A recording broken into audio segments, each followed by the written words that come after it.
Welcome back to another GeekaWhat video, and today I'm taking you over the best $800 gaming PC build for the months of July and August 2016. So make sure to drop a like rating and to subscribe for more content like this. But let me take you over this build, how it performs and the parts that I've chosen.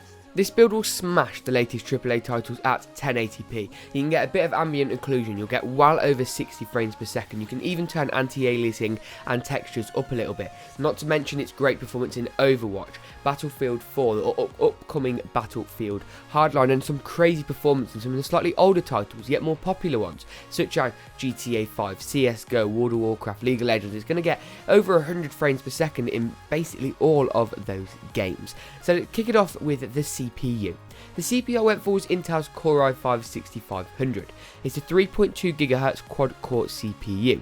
It's got decent single-threaded performance, meaning that for older games that only utilise that first thread in the first core, you're going to be absolutely fine. The 3.2 GHz clock speed means it can do 3.2 billion things per core per second, but that isn't really that much of a measurable statistic.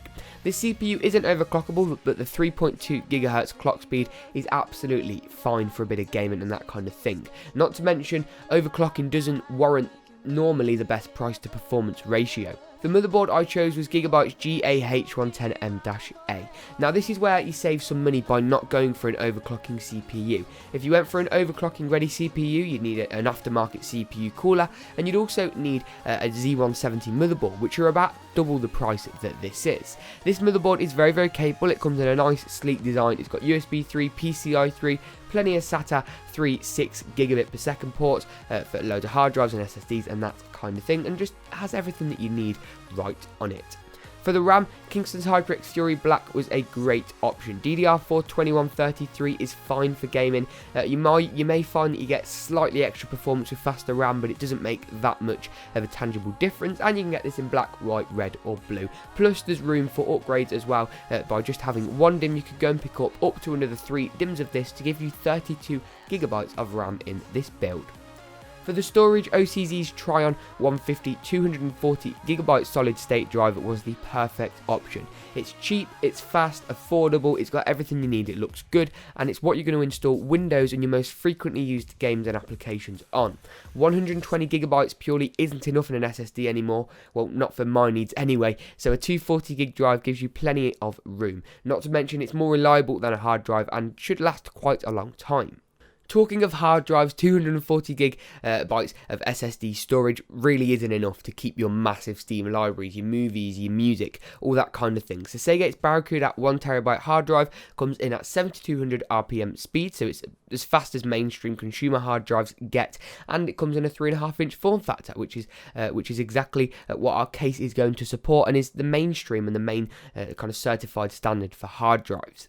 For the video card, XFX's new Radeon RX 488 GB Black Edition video card will kill it. It can do 1080 and even 1440p gaming, as you saw at the beginning of this video. It truly is a great graphics card. Not to mention its very affordable price point. I'll leave links to this and all of these products as I mentioned in the description below.